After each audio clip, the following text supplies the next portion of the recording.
Opa, tudo bem? Eu sou o Luiz Camargo e seja muito bem-vindo. Na terça-feira, o TSE, enfim, aprovou o projeto piloto das Forças Armadas que prevê a inclusão do teste de integridade das urnas eletrônicas, seguindo critérios mais rígidos de segurança que jamais foram realizados. O teste funciona da seguinte forma: os militares escolherão aleatoriamente urnas de várias regiões do país e elas serão desbloqueadas pela biometria de alguns eleitores voluntários para confirmar se o que é digitado é o que realmente o equipamento registra internamente no software. E é ponto pacífico entre especialistas em segurança cibernética que o teste realizado nessas condições reduz exponencialmente as chances de instalação de um possível código malicioso em algumas urnas. Isso porque supondo que queiram tentar fraudar as eleições, a maracutaia não se dá de forma generalizada em todo o processo eleitoral, nem teria como, mas sim em algumas urnas específicas que são previamente selecionadas para a instalação de um código malicioso, que pode operar de várias formas diferentes. Por exemplo, a cada 5 votos normais, num cesto, um eleitor digita o número do candidato X, mas internamente a urna registra o voto para o candidato Y. Ou se não, para cada 2 votos brancos ou nulos, o terceiro é registrado internamente como voto válido para determinado candidato. Só que isso tem que ser muito sutil. Não teria como alterar uma grande quantidade de urnas e nem adulterar a totalidade dos votos registrados na urna em que se instalou o código malicioso. Isso ficaria muito na cara. Inclusive, nesse contexto, é plenamente possível um candidato ganhar mesmo que algumas urnas estejam programadas para favorecer seu opositor. A fraude só cumpre o seu objetivo se a disputa for acirrada. Bom, mas agora com esse teste proposto pelas Forças Armadas dificulta ao máximo essa possível manipulação, pois existe o risco da urna adulterada ser justamente uma das urnas selecionadas para o teste, o que deflagraria todo o esquema. É por isso que, no meu entendimento, de todas as medidas propostas pelas Forças Armadas para garantir maior transparência eleitoral, essa é a mais importante. Porém, havia sido negada pela equipe técnica do TSE durante a gestão de Edson Fachin, sob a alegação de dificuldades operacionais. Só que após os 2 encontros que o ministro da Defesa teve com Alexandre de Moraes, a proposta foi levada à votação em plenário e saiu vitoriosa. Veja bem, a única forma de garantir total transparência é através do voto impresso. Do contrário, dentro das nossas possibilidades atuais, acredito que as Forças Armadas estão fazendo um excelente trabalho para garantir maior confiabilidade no pleito deste ano. O fato é que com eleições limpas só existe uma possibilidade de Bolsonaro não se reeleger. E é isso que vamos entender no vídeo de hoje. Mas antes, é muito importante você já mandar seu like no vídeo e deixar um comentário qualquer, nem que seja só um alô mesmo, pois isso é fundamental para ajudar no engajamento do vídeo. Aproveita também e confere se você continua inscrito no canal, aciona o sininho das notificações e, se for novo por aqui, me dê essa moral e se inscreva no canal. Se desejar, dê um pause aí no vídeo para fazer todas essas coisas que já ajudam bastante. Feito? Então vamos lá. Qual é a chance do Lula subir novamente a rampa do Planalto? Estamos falando de um vagabundo que não pode comprar um pão na padaria, senão será hostilizado na rua. Um vagabundo que, para dar um mergulho no mar, precisa pedir para a PM fechar a praia só para ele. Claro que o Lula tem eleitores, isso é inegável. Estamos em um país onde todos os anos o sistema educacional despeja no mercado de trabalho centenas de milhares de analfabetos funcionais. Um país onde centenas de milhares de pessoas se informam apenas através da grande mídia. E outras centenas de milhares de pessoas que simplesmente não se informam. Sendo assim, o Lula possui um eleitorado fiel, sim, mas não a ponto de colocá-lo com mais de 40% das intenções de votos, como algumas pesquisas apontam. O que você acha que o cidadão comum que trabalha para sustentar sua família pensa de um candidato que faz esse tipo de discurso. Eu não posso ver mais jovem de 14, 15 anos assaltando e sendo violentado, assassinado pela polícia, às vezes inocente, ou às vezes porque roubou um celular. Porque ele não tem sentimento. Ele não tem sentimento. Ele não gosta de gente, ele gosta de policial. Ele não gosta de gente, ele gosta de policial. Ele não gosta de gente, ele gosta de policial. A madame, ela pode fazer um aborto em Paris, ela pode escolher Berlim. Ir para Berlim, procurar uma boa clínica e fazer um aborto. Aqui no Brasil ela não faz porque é proibido. Quando na verdade deveria ser transformado numa questão de saúde pública e todo mundo ter direito e não ter vergonha. Aqui na América Latina, sabe, a chamada classe média ostenta muito um padrão de vida acima do necessário. É uma pena que a gente não nasce e a gente não tem uma aula. O que é necessário para sobreviver? Tem um limite que pode me contentar como ser humano. Eu quero uma casa, eu quero casar, eu quero ter um carro, eu quero ter uma televisão. Não precisa ter uma em cada sala. Uma televisão já está boa. E vamos voltar a restabelecer a nossa relação com a América Latina. E se Deus quiser, vamos criar uma moeda na América Latina, porque não tem esse negócio da gente ficar dependendo do dólar. Estou ouvindo muito desaforo, leio muita imprensa, tem algum setor da imprensa que não quer que eu volte ser candidato, porque se eu votar eu também vou regular os meios de comunicação nesse país. Saia na rua e converse com as pessoas. Converse com o motorista de Uber, com o porteiro do seu prédio, com o gari que varre a sua calçada, ou com o dono da padaria que você compra pão. Você perceberá uma realidade completamente diferente da mostrada nos gráficos das pesquisas. O ex-presidiário não tem um eleitorado significativo nas classes média, média alta e nem nas classes mais baixas. E não é à toa que algumas pesquisas já começam a se adequar a essa realidade. Por sinal, a pesquisa Brasmarket, contratada por uma associação de supermercados, que foi divulgada ontem, já coloca Bolsonaro ganhando no primeiro turno. Outras já estão dando empate técnico. Mas ainda assim, é inegável que a maioria das pesquisas ainda colocam o cachaceiro confortavelmente na frente. Bom, primeiro precisamos ter em mente que em ano de eleição todas as pesquisas publicadas precisam ser registradas no TSE, com todos os dados e com a metodologia de como foram feitas. E é exatamente por isso que não dá para simplesmente inventar um resultado. A possível manipulação não está nos números apresentados, mas na forma que esses números foram alcançados. Vamos supor que eu te ofereça uma boa quantia de dinheiro para você fazer uma pesquisa na sua cidade que apresente um resultado onde Bolsonaro vença já no primeiro turno com 90% das intenções de votos. Com certeza você vai saber exatamente os locais onde você precisa ir para abordar as pessoas certas que atendam esse objetivo. Por exemplo tosco mais válido. Se você for na saída de um clube de tiro, as pessoas abordadas ali votarão no Lula ou no Bolsonaro. E se você for na saída de uma balada LGBT, as pessoas ali votariam no Lula ou no Bolsonaro? Você também vai procurar desenvolver perguntas que possam influenciar as pessoas que não entendem nada de política e que não sabem em quem votar.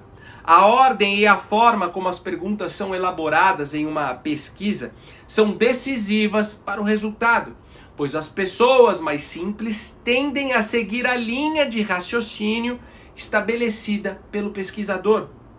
Não podemos esquecer que o Palocci, em delação premiada à Polícia Federal em 2019, falou que o PT distribuía propinas para que as pesquisas eleitorais dessem o resultado que eles queriam. Segundo ele, a empreiteira Andrade Gutierrez bancou pesquisas para o PT em 2010, quando Lula decidiu que Dilma Rousseff disputaria as eleições para sucedê-lo no Palácio do Planalto. Veja bem, não estou querendo levantar uma falsa acusação, mas que tipo de conclusão podemos chegar se conectarmos essa fala do Palocci e uma pesquisa onde seu resultado é completamente discrepante da realidade que vemos nas ruas? O que temos que entender é que as pesquisas que são divulgadas na mídia, assim como as propagandas de TV, como os santinhos e como os comícios, também fazem parte das ferramentas do marketing eleitoral dos candidatos. Mas não só isso, a pesquisa é um serviço que uma empresa oferece. Institutos de pesquisa não são institutos de fato, são empresas. Sendo assim, como contratante deste serviço, você pode comprar a pesquisa ou você pode comprar o resultado. Tudo vai depender de seus objetivos. E quem compra a maioria dessas pesquisas? A extrema imprensa, que todos os dias milita descaradamente contra o presidente, ou as instituições financeiras. O que significa que os bancos que ganhavam trilhões nos governos Lula agora são justamente os maiores financiadores das pesquisas que dão vitória ao Lula. Não podemos esquecer que só com o Pix, que foi uma criação da gestão Bolsonaro, os bancos estão perdendo quase R$500 bilhão por mês. O fato é que qualquer um pode comprar uma pesquisa. E é claro que os partidos políticos tomam suas decisões através de pesquisas, mas não essas divulgadas pela mídia, mas as que eles contratam. É por isso que depois do Datapovo, eu diria que a forma mais eficaz de aferir os rumos de uma eleição presidencial é através do movimento dos partidos do Centrão. Pois como a gente sabe, estes partidos estão se lixando para ideologia, direita ou esquerda. Querem apenas se manter no poder, fazendo aliança com quem tem mais chance de vitória. E obviamente que eles tomam suas decisões também baseadas nas pesquisas que eles contratam, cujos resultados não são divulgados publicamente. E Bolsonaro conseguiu trazer a maioria desses partidos para sua candidatura. E não é por menos que na janela partidária, o seu partido PL, que tinha 40 deputados, subiu para 73. Os principais partidos do Centrão, que integram aí a base do governo no Congresso, também saíram com um saldo positivo da janela partidária. O PP ampliou a sua bancada de 38 para 50 deputados. E o Republicanos cresceu de 30 para 45 parlamentares. Por outro lado, a pré-candidatura do Lula não levou ninguém para os partidos de sua base aliada. Apenas 2 deputados federais migraram para o PT. Já o PSB, o PV, o PCdoB, o PSOL e o PDT apenas reduziram suas representações. A verdade é que, eliminando a fraude eleitoral, a única forma de Bolsonaro não levar esse pleito é se aqui no Brasil se repetir o que aconteceu no Chile e na Colômbia, onde praticamente metade do eleitorado se absteve do voto. No Chile, as eleições tiveram 53% de abstenções, o que fez Gabriel Boric, uma espécie de Boulos chileno, ascender ao poder. Você entendeu? Foi justamente a omissão que elegeu um comunista que agora está colocando aquele país, que já foi o mais próspero e liberal da América Latina, no mesmo caminho da Argentina e da Venezuela. Infelizmente, no mundo todo, a esquerda vem ganhando força por conta da descrença do cidadão médio com a política. E com a pandemia, onde a ideologização da ciência, onde até a adoção de determinado tratamento médico passou a ser símbolo da polarização, esse cenário de descrença só se agravou. O cidadão médio, que não sabe direito o que significa direita e esquerda, que se informa através da imprensa tradicional, está desacreditado e de saco cheio de tudo. O que as nossas bolhas nos impedem de enxergar é que no Brasil a imensa maioria da população nem sabe como funciona a divisão entre os poderes, não tem a menor ideia de qual é a função de um senador ou para que serve a droga de um ministro do STF. Quando a Anitta fez aquela live com a Gabriela Priori e todo mundo rachou o bico da sua ignorância, onde ela não sabia o que fazia o poder legislativo ou o executivo, aquilo apenas foi o reflexo da mesma ignorância que permeia a grande parte dos brasileiros. E seguindo também essa esteira, existem milhões de pessoas que têm plena consciência que o Lula é um criminoso, mas que sentem um nojinho do Bolsonaro que nem elas sabem explicar o motivo. E que por isso, no primeiro turno, vão pulverizar seu voto entre candidatos que elas mesmas sabem que não possuem a menor chance eleitoral, como o Ciro, a Simone Tebet, a Soraya não sei o que, o Felipe Dávila. E essas pessoas cogitam anular ou simplesmente não votar no segundo turno. Tem gente que inclusive faz campanha nesse sentido. Porém, como já disse em outros vídeos, o voto branco, nulo e a abstenção favorecem o Lula. Temos que ter em mente que é uma tradição na esquerda mundial jamais anular voto ou deixar de comparecer a um colégio eleitoral em dia de pleito. Os canhotos são capazes de saírem do velório da própria mãe para garantirem seus votos, muito diferente do eleitor, que não é muito politizado, que no Brasil ainda é maioria. Ou mesmo do eleitor que se posiciona mais à direita, que basta fazer um sol no fim de semana da eleição, que já é motivo suficiente para ele escolher a praia ao invés da urna.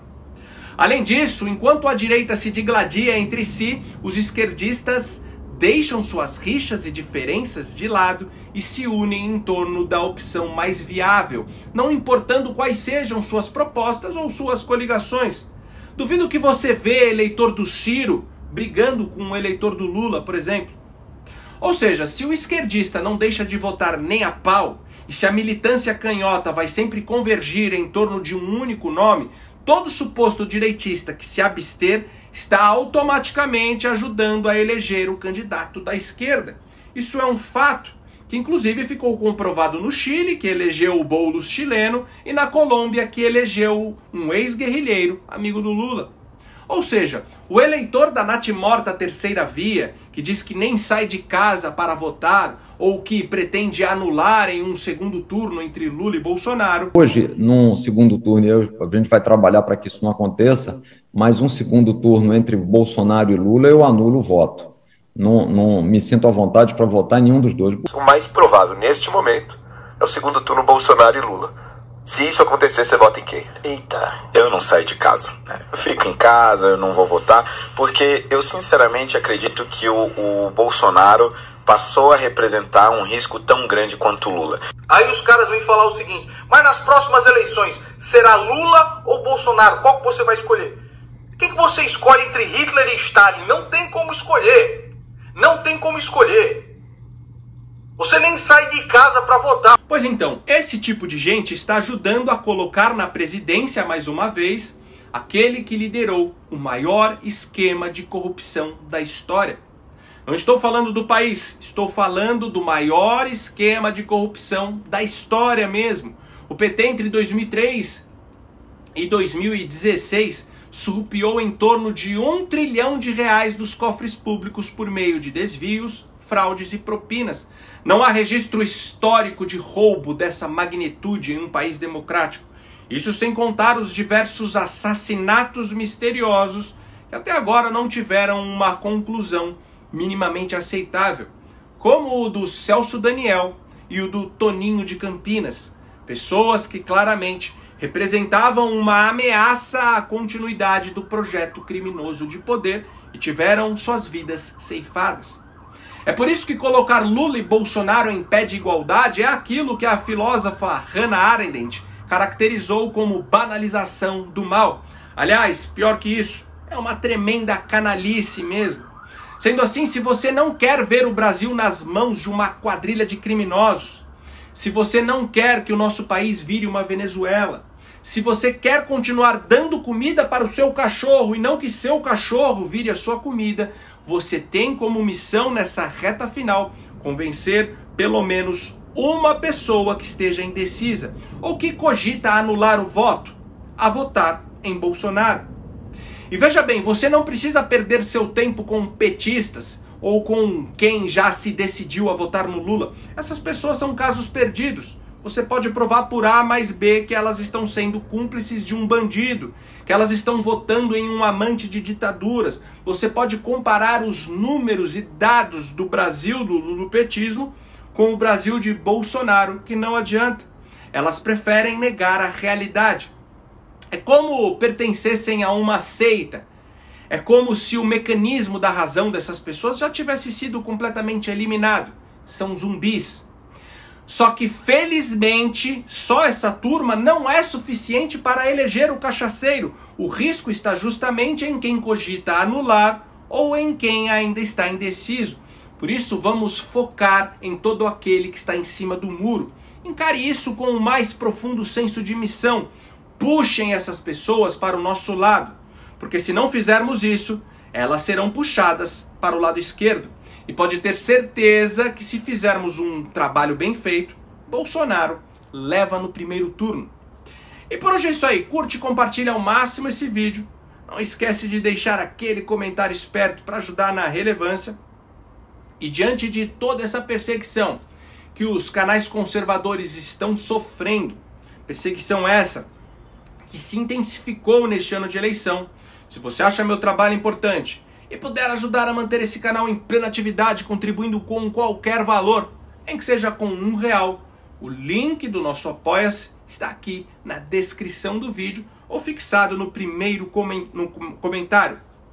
Me segue também em todas as redes sociais, Twitter, Instagram, Facebook e no Telegram, @LuizCamargoVlog. Então até o próximo vídeo, valeu!